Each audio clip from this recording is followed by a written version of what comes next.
सब। My name is Khushi, I will teach you biology. So आज की क्लास में जो हम लोग बात करेंगे चैप्टर 18 का, बहुत ही इंपॉर्टेंट चैप्टर है class 11th, body fluid and circulation, है ना। बॉडी फ्लूइड एंड सर्कुलेशन में अगर हम लोग बात करते हैं तो हमें क्या क्या चीज़ों पर थोड़ा सा फोकस करना चाहिए। देखिए इस चैप्टर में आपको क्या क्या चीज़ें पढ़नी है, अगर उसके बारे में बात करते हैं तो सबसे पहले इस चैप्टर में जो आपको कवर करना है, ठीक है, वो आपको करना क्या है, पहला आपको हो जाता है सबसे पहले आपको कवर करना है ब्लड, ठीक है। उसके बाद आप लोग पढ़ेंगे ब्लड के पूरा टाइप्स के बारे में, आपको पढ़ाओगे ब्लड क्या है, कितने टाइप्स के होते हैं, ठीक है, आरबीसी, डब्ल्यूबीसी, प्लेटलेट्स, ठीक है, ये क्या होता है, लिम्फ क्या होता है, इसके बारे में आपको जानना है, ठीक है। उसके बाद आते हैं तो हम बात करेंगे ब्लड सर्कुलेशन की, ठीक है। ब्लड सर्कुलेशन का क्या यहाँ पे यूज है, कैसे आपकी बॉडी में ब्लड सर्कुलेशन होता है, ठीक है। फिर हम लोग पढ़ेंगे ब्लड वेसल्स के बारे में, हमारे बॉडी में कितनी ब्लड वेसल्स प्रेजेंट होती है, ठीक है, तो ब्लड वेसल्स के बारे में पढ़ेंगे। 4th नंबर पे अगर हम लोग बात करते हैं ब्लड वेसल्स के बाद, तो आपका लास्ट टॉपिक जो बचता है वो है आपका हार्ट, ठीक है। हार्ट आपको पढ़ना है कि हार्ट में क्या क्या चीजें होती है, ठीक है, कैसे आपका हार्ट डबल सर्कुलेशन कैसा होता है, ठीक है, ओपन सर्कुलेशन कैसा होता है, क्लोज सर्कुलेशन कैसा होता है, तो ये सारे टॉपिक को आपको एक एक करके कवर करना है, ठीक है। चलो तो सबसे पहले अगर हम बात करते हैं, ठीक है, ह्यूमन सर्कुलेटरी सिस्टम में जो आपको पढ़ना है टाइप्स ऑफ सर्कुलेशन। हाँ, टाइप्स ऑफ सर्कुलेशन की बात करते हैं तो 2 टाइप्स आपके सर्कुलेशन होते हैं, ठीक है, there are 2 types of circulation, open circulation and close circulation, है ना। अच्छा, उसके बाद लगे ओपन सर्कुलेशन और क्लोज सर्कुलेशन में अगर हम लोग बात करेंगे, उसके बाद हम लोग ब्लड में पढ़ेंगे आरबीसी, डब्ल्यूबीसी, प्लेटलेट्स के बारे में, और एक पढ़ेंगे प्लाज्मा के बारे में। और ब्लड वेसल्स के बारे में जो पढ़ेंगे, ब्लड वेसल्स आपके 3 होते हैं, ठीक है, कौन कौन से अगर बात करते हैं तो आर्टरी, वेन्स और कैपिलरी, ठीक है, ये 3 आपके होते हैं जिसमें से हम लोगों को इसके बारे में पढ़ना है, तो आपको इतने टॉपिक्स कवर करने हैं। तो सबसे पहले जो हम लोग बात करेंगे किसकी, ब्लड वेसल्स की, क्या होता है ब्लड वेसल्स, आइए हम थोड़ा सा इसके बारे में डिस्कशन करते हैं, ठीक है। देखिए अगर हम बात करते हैं ब्लड वेसल्स की बात करते हैं अगर, तो ब्लड वेसल्स में देखिए आपको क्या पॉइंट सबसे इंपॉर्टेंट, ब्लड वेसल्स आपको मालूम है बहुत अच्छे से कि 3 होते हैं, कौन कौन से होते हैं, एक आपकी होती है आर्टरी, ठीक है, एक होती है आपकी वेन्स और एक होती है आपकी कैपिलरी,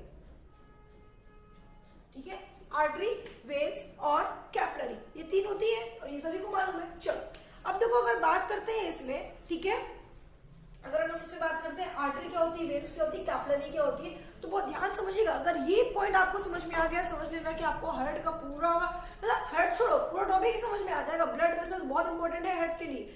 अगर आपको हार्ट समझ में आना चाहिए, ठीक है, आप इस बात को लिख कर रख रहे हो कि मुझे हार्ट को समझना है, हार्ट का पूरा स्ट्रक्चर समझना है, कैसे आपके बॉडी में हार्ट पंप करता है, कैसे आपके बॉडी में डबल सर्कुलेशन होता है, कैसे ब्लड फ्लो करता है, कैसे सर्कुलेशन होता है ब्लड का, है ना। अगर आप सारी चीजें जानना चाहते हो और उसके बारे में अच्छी नॉलेज रखना चाहते हो, ठीक है, तो उसके लिए आपको ब्लड वेसल्स का जानना बहुत जरूरी है। चलो आते थोड़ा सा, अगर बात करते हैं आर्टरी, वेन्स और कैपिलरी की, तो सबसे पहले आपको याद रखना है कि आर्टरी जो होगी, वेन्स जो होगा और कैपिलरी होगी, कैसा ब्लड ले जाती है।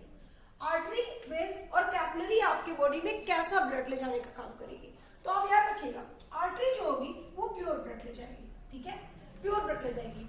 वेन्स जो होगा वो इम्प्योर ब्लड ले जाएगा, ठीक है, इम्प्योर ब्लड ले जाएगा। कैपिलरी को साइड में रखकर बोल दो भाई कि ये हमारा मिक्स ब्लड ले जाने का काम करेगा। कैपिलरी का भी हम यहाँ पे बाद में पढ़ेंगे, अभी हम पढ़ेंगे किसके बारे में, आर्टरी और वेन्स के बारे में, ठीक है। अगर आर्टरी और वेन्स के बारे में पढ़ रहे हैं तो यहाँ पे मैंने आपको बताया कि एक आर्टरी प्योर ले जाती है, एक वेन्स आपकी इम्प्योर ले जाती है, ठीक है। उसके बाद आप लोग जब पढ़ोगे आगे तो आपको एक वर्ड मिलेगा, क्या आपको मिलेगा, पल्मोनरी आर्टरी, आपको एक वर्ड मिलेगा जिसको हम बोलते हैं पल्मोनरी आर्टरी। अब आप कहोगे मैम ये पल्मोनरी आर्टरी क्या होती है, तो अगर पल्मोनरी आर्टरी की बात हम करते हैं तो पल्मोनरी आर्टरी कैसे होती है, चलो आपका एक हार्ट होता है, आपको मालूम होगा, है ना, और हार्ट में 4 चैम्बर होते हैं, ये लो मैंने 4 चैम्बर बना दिया, है ना, 4 चैम्बर होते हैं, और 4 चैम्बर में 2 चैम्बर में आपका जो ब्लड होता है वो इम्प्योर होता है और 2 चैम्बर में आपका जो ब्लड होता है वो प्योर होता है, ठीक है। तो इस चैम्बर में राइट ऑरिकल और राइट वेंट्रिकल, इसको हम लोग राइट ऑरिकल बोलते हैं, अभी मैं सब बताऊंगी, ठीक है, इसको राइट वेंट्रिकल बोलते हैं। तो राइट ऑरिकल और राइट वेंट्रिकल में कैसा ब्लड होता है, इम्प्योर होता है, ठीक है। लेफ्ट ऑरिकल और लेफ्ट वेंट्रिकल में कैसा ब्लड होता है, तो प्योर ब्लड होता है। तो जब इस चैम्बर से इस चैम्बर में आपका ब्लड आता है तो यहाँ से आने के बाद ब्लड का प्यूरिफिकेशन होता है, क्योंकि ब्लड हमारा कैसा है, इम्प्योर है, उसको प्योर करना पड़ेगा। तो प्योर करने के लिए हमारे ब्लड किसके पास जाता है, तो आपको याद रखना है कि लंग्स के पास जाता है। और लंग्स से रिलेटेड एक वर्ड होता है जिसको हम लोग बोलते हैं पल्म, ठीक है, उसी को हमने क्या बोला, पल्मोनरी आर्टरी, ठीक है, पल्मोनरी आर्टरी। तो जो इस चैम्बर से राइट वेंट्रिकल से लंग्स तक जो वेसल्स ब्लड को ले आती है उस वेसल्स को हम लोग बोलते हैं पल्मोनरी आर्टरी, ठीक है। आर्टरी ले आती है, कौन सी आर्टरी ले आती है, पल्मोनरी आर्टरी ले आती है। क्यों, क्योंकि इस चैम्बर से राइट वेंट्रिकल से लंग्स तक ले आई, इसका जो पाइप होता है, इसकी जो नली होती है वो किससे जुड़ी होती है, आपके लंग्स से जुड़ी होती है, इसलिए हम इसको पल्मोनरी बोलते हैं, ठीक है। तो आपको याद हो गया। तो जो पल्मोनरी आर्टरी होगी, ठीक है, वो कैसा ब्लड ले आएगी, तो आपको बताना है कि ये इम्प्योर ब्लड को ले आएगी, ठीक है, कैसा ब्लड ले आएगी, इम्प्योर ब्लड को ले आएगी, ठीक है। अब आते हैं यहाँ पे सेम चीज अगर बात करते हैं, जो पल्मोनरी आपकी वेन्स होगी, ठीक है, जो पल्मोनरी वेन्स होगी वो कैसा ब्लड ले आएगी, तो आपको यहाँ पे ये याद रखना है कि जो पल्मोनरी वेन्स होगी वो आपका प्योर ब्लड ले आएगी, कैसा ब्लड ले आएगी, प्योर ब्लड ले आएगी। तो इसका मतलब ये कि मैम आर्टरी हमेशा प्योर ब्लड लाती है, वेन्स हमेशा प्योर ब्लड लाता है, पल्मोनरी वेन्स प्योर ब्लड लाएगा और पल्मोनरी आर्टरी इम्प्योर ब्लड लाएगी, करेक्ट है ना, यही आप समझाना चाहती है, यस यही हम आपको समझाना चाहते हैं। तो आपको ब्लड वेसल्स में इतने पॉइंट्स को याद रखना है, ठीक है, कि कौन कौन सा ब्लड ले जाता है, कौन सा वेसल्स कैसा ब्लड ले जाता है आपके हेड में, ठीक है। अच्छा, उसके बाद देखो इतना आपको समझ में आ गया, आई होप कि यहाँ तक सबको कुछ क्लियर हो गया होगा। अब देखो अगर हम लोग बात करते हैं थोड़ा सा यहाँ पे देख लो, इसको मैं रफ कर दूं, रफ नहीं कर रही हूँ, मैं इधर आ जा रही हूँ, थोड़ा सा आपको क्लियर दिखे इसलिए कैमरे को थोड़ा सा इधर कर दिया। चलो अब देखो एक बहुत ही इंपॉर्टेंट पॉइंट बताना है ना, देखो ये आपका क्या है, हार्ट, मैंने क्या लिखा है यहाँ पे, हार्ट। हार्ट से जो ब्लड बॉडी तक जाता है, ठीक है, ध्यान समझने में क्या बता रही हूँ, हार्ट से बॉडी तक ब्लड जाता है, ठीक है, और आपका हार्ट से लंग्स तक जाता है, लंग्स तक जाता है, ठीक। उसके बाद बॉडी से हार्ट तक जाता है और फिर आपके बॉडी में लंग्स से हार्ट तक जाता है। देखो ध्यान समझना क्या मैंने यहाँ पे लिखा, इसका क्या मतलब है। मैंने आपको बताया कि हार्ट से ब्लड बॉडी तक जाता है, कौन सी, जब आपका हार्ट से ब्लड बॉडी तक जाएगा तो आपका कौन सी वेसल्स ले जाएगी, तो आपको याद रखना है कि आपकी आर्टरी ले जाने का काम करेगी, कौन, आर्टरी ले जाने का काम करेगी, ठीक है। अच्छा, जब हार्ट से लंग्स तक ले जाएगा, जब ये हार्ट, ये आपका हार्ट का चैम्बर है, यहाँ से जब यहाँ तक ले जाएगा तो कौन ले जाएगा, मैंने बताया था पल्मोनरी आर्टरी, तो आपको लिख देना है कि पल्मोनरी आर्टरी ले जाएगी, ठीक। उसके बाद बॉडी से हार्ट तक, मतलब कि बॉडी से हार्ट तक, ये आपकी बॉडी है और बॉडी से हार्ट तक ब्लड जब पहुंचाएगी तो कौन पहुंचाएगी, तो आपको याद रख लेना है कि वेन्स का काम होता है, ठीक है, किसका काम होता है, वेन्स का। उसके बाद लंग्स से हार्ट तक, ये लंग्स है, यहाँ से ब्लड आपको यहाँ तक आया, बिल्कुल आया, अब यहाँ से यहाँ तक भी तो जाएगा, क्योंकि भाई यहाँ से तो राइट वेंट्रिकल से तो ब्लड आया, तब इम्प्योर था, इम्प्योर होने के बाद प्योर जब हो जाएगा, प्यूरिफिकेशन जब हो जाएगा तो ब्लड यहाँ पे भी आएगा, बिल्कुल आएगा, तो यहाँ तक ब्लड ले आने का काम कौन करेगा, तो आपको याद रख लेना है पल्मोनरी वेन्स करेगी। ये अगर आपने इस चार्ट को अगर आपने याद कर लिया तो आपको हेड में पढ़ने में कोई भी प्रॉब्लम नहीं होगी, ये मेरा मानना है, ठीक है। यहाँ तक आपको समझ में आ गया होगा, ठीक है। अगर आपने चार्ट को ध्यान से समझ लिया तो समझ लो हेड का पूरा आपको समझ में आ गया। ब्लड वेसल्स आपको इतनी चीजें यहाँ पे जाननी है अगर आपको हेड पढ़ना है तो, ठीक है। उसके बाद हम लोग बाद में बात करेंगे आर्टरी के बारे में, कैसी आर्टरी होती है, थिक होती है, थिन होती है, वेन्स कैसी होती है ना, कैसा, सब कुछ बात करेंगे, ठीक है। अभी इतना समझ में आ गया होगा, मुझे नहीं लग रहा यहाँ तक एक भी पॉइंट आपको दिक्कत होने वाली है, ठीक है, इतना समझ में आ गया। चलो अब आते हैं हम लोग का जो सेकंड टॉपिक है, हम लोग सेकंड टॉपिक किसके बारे में पढ़ेंगे, ब्लड के बारे में पढ़ेंगे, ठीक है। सेकंड टॉपिक हमें जो कवर करना है वो हम कवर करेंगे ब्लड के बारे में। और अगर ब्लड के बारे में आपको पढ़ना है तो सबसे पहले अपने ब्लड के बारे में चलो जानते हैं भाई हमारे बॉडी में कितना ब्लड प्रेजेंट होता है ना, कितना ब्लड आपकी बॉडी में प्रेजेंट होता है, कैसे ब्लड प्रेजेंट होता है, सारी चीजें जानेंगे, ठीक है। चलो तो ब्लड पढ़ेंगे, उसके बाद ब्लड पढ़ने के बाद हम लोग पढ़ेंगे लास्ट में टॉपिक हार्ट। और जब आपको हार्ट पढ़ाया जाएगा तो आपको ये वाला पॉइंट याद रखना है। इसके लिए आपको जुड़े रहना है हमारे साथ, ठीक है। और आप अगर आपने अभी तक चैनल को सब्सक्राइब नहीं किया तो जल्दी से चैनल को सब्सक्राइब करें, ठीक है। बेल आइकन का बटन ऑन रखें ताकि जैसे ही हम आपको कोई भी वीडियो अपलोड करते हैं, ठीक है, तो आपके पास नोटिफिकेशन सबसे पहले है, ठीक है। चलो तो अब हम बात करते हैं अगर टॉपिक पे ब्लड, है ना। तो अगर हम लोग बात करेंगे इसके बारे में, ब्लड के बारे में, सबसे पहला क्वेश्चन आता है कि ब्लड की स्टडी कहाँ पे करते हैं, है ना। सबसे पहला क्वेश्चन, ब्लड, अगर हम किसी भी चीज के बारे में पढ़ रहे हैं तो हमें इसके बारे में मालूम होना चाहिए कि हम किसमें इस चीज को पढ़ेंगे, है ना। तो ब्लड की स्टडी कहाँ पे करते हैं, तो आपको याद रखना है हेमेटोलॉजी, ठीक है, हेमेटोलॉजी।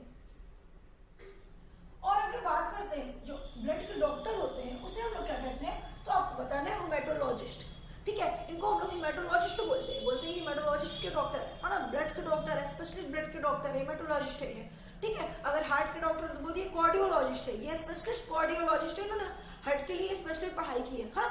अगर तित के डॉक्टर है, ठीक है, तो हमने बोलते हैं ओडोंटोलॉजिस्ट है, ठीक है। तो याद रखिएगा कि ब्लड की स्टडी हेमेटोलॉजी, ठीक है, या हेमेटोलॉजी भी लिखा रहता है, ठीक है। और उस डॉक्टर को क्या बोलते हैं, जो ब्लड के स्पेशलिस्ट डॉक्टर होते हैं तो उन्हें हेमेटोलॉजिस्ट बोलते हैं, ठीक है। पहला क्वेश्चन। दूसरा क्वेश्चन, आपका क्वेश्चन यहाँ पे क्या आता है कि ब्लड क्या है, ब्लड एक लिक्विड फ्लूइड पार्ट होता है ना।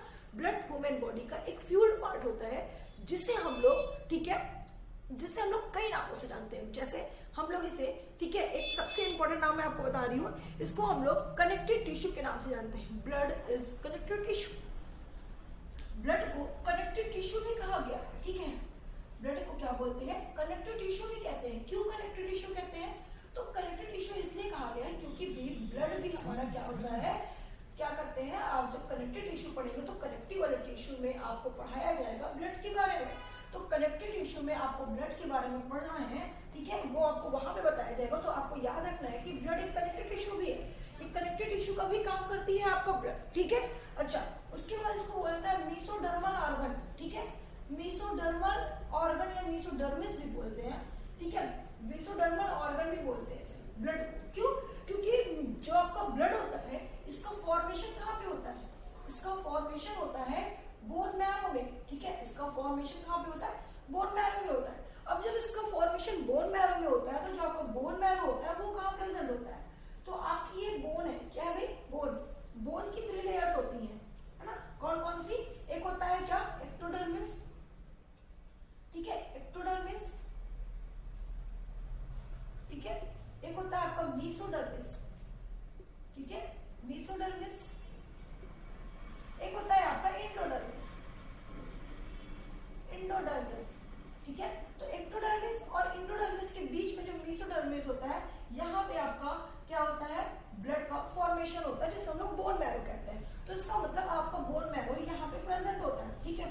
यहाँ पे आपका बोन मैरो प्रेजेंट होता है किस लेयर में, तो आपको बताना है मेसोडर्मिस में। इसलिए ब्लड को हम लोग क्या बोलते हैं, मेसोडर्मिस ऑर्गन भी बोलते हैं, ठीक है। अच्छा, ये 2 क्वेश्चन हो गए, ओके।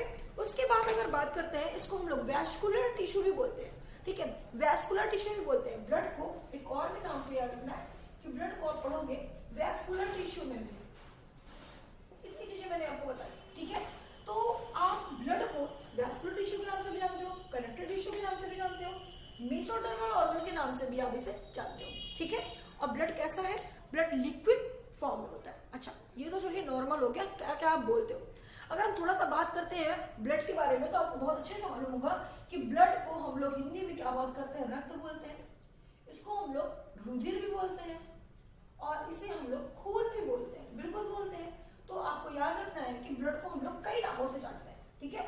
अच्छा, अब देखो सबसे इंपॉर्टेंट क्वेश्चन आता है कि ब्लड की स्टडी तो कंप्लीट हो गई, ठीक है, ब्लड का क्या क्या नाम है ये भी कंप्लीट हो गया। अब जो क्वेश्चन पूछता है आपका ब्लड से, तो क्वेश्चन आपका आएगा कि भाई ब्लड, ठीक है, ब्लड आपका स्टोर कहाँ पे होता है। फॉर्मेशन तो आपने बताया कि बोन मैरो में क्या रहता है, तो ब्लड का स्टोर भी होता होगा, बिल्कुल। तो आपको बताना है क्या, ब्लड स्टोर कहाँ पे होता है, तो आपको बताना है स्प्लीन, ठीक है। क्या बताओगे, स्प्लीन। स्प्लीन बोले तो क्या, प्लीहा, ठीक है। आपका ब्लड स्प्लीन में स्टोर होता है, ठीक है। अब देखो स्प्लीन में स्टोर होता है, बट अगर एम्ब्रियो स्टेज होती है, एम्ब्रियो स्टेज बोले जब भ्रूण की अवस्था होती है, जब बच्चा अपने माँ के पेट में होता है, तो उस स्टेज में क्या ब्लड तब पर भी आपका स्टोर कहाँ होगा, क्या उस वक्त भी आपका फॉर्मेशन बोन मैरो में होता है? नहीं, उस वक्त आपका फॉर्मेशन बोन मैरो में नहीं होता। अगर क्वेश्चन कोई करता है कि जब बच्चा 2 से 3 महीने का होता है या माँ के पेट में होता है, तब जो उसमें ब्लड का फॉर्मेशन होता है वो कहाँ पे होगा, तो आपको बताना है कि लीवर में होता है। तब उसके पास बोन नहीं होती है, क्योंकि 2 से 3 मंथ में पूर्ण रूप से, ठीक है, बच्चों के ऑर्गन्स नहीं प्रेजेंट होते, उनमें सारी चीजें नहीं आ पाती है, तो उस अकॉर्डिंग लीवर में इनका ब्लड क्या होता है, इनका ब्लड का ब्लड इनका स्टोर होता है लीवर में, ठीक है। अच्छा, याद रखना कि लीवर में इनका कहाँ पे होता है, स्टोर होता है, स्प्लीन नहीं होता है इसके पास। कब? जब ये एम्ब्रियो स्टेज में होता है। जब ये एम्ब्रियो स्टेज में होते हैं तो इनका ब्लड जो स्टोर होता है वो कहाँ पे होता है, स्प्लीन में ना होकर लीवर में होता है। लेकिन अगर नॉर्मल बात करें, हम लोगों में अगर बात करते हैं कि हम लोगों का ब्लड कहाँ पे स्टोर होता है, तब आप बताओगे स्प्लीन में होता है, ठीक है। इसलिए हम लोग बोलते हैं आरबीसी का ब्लड बैंक किसे कहते हैं, या ब्लड बैंक ऑफ आरबीसी। तो आपको बताना है कि blood bank of RBC spleen, या लीवर बताते हो, लीवर का बताओगे जब वो एम्ब्रियो स्टेज पे होगा, ठीक है। 2 क्वेश्चन क्लियर हुए, ठीक है। अगर उसके बाद थोड़ा सा हम बात करते हैं और भी अगर ब्लड के बारे में, तो देखो ब्लड का हमारे बॉडी में ब्लड कितना प्रेजेंट होता है ना, हमारे बॉडी में ब्लड कितना प्रेजेंट होता है, तो देखिए 5 से 6 लीटर हमारे बॉडी में ब्लड होता है। ये मेल में लिखिए, इसमें मेल में। अगर फीमेल में बात करें तो फीमेल में 4 से 5 लीटर आपका ब्लड प्रेजेंट होता है। फीमेल में मेल के अकॉर्डिंग थोड़ा सा ब्लड कम होता है, ठीक है। कोई भी ऑर्गन को भी ले लोगे, जबकि फीमेल को ज्यादा नीड होती है ब्लड की, लेकिन फिर भी उनके बॉडी में ब्लड कम होता है, ठीक है।